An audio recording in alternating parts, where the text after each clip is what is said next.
आणि व्यवस्थित सरांच्या मागे तुम्ही करता. आपण व्यसन मुक्तीची प्रतिज्ञा बोलणार आहे. मी कधीच व्यसन करणार नाही.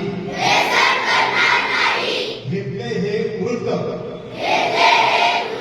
नशेपासून दूर राहील. कुटुंब धरून राहील मी. वेळेच्या वेळेला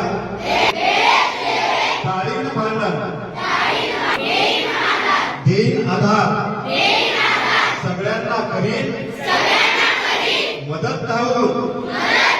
आनंद घेईन सेवेत मी. आपलं प्रेम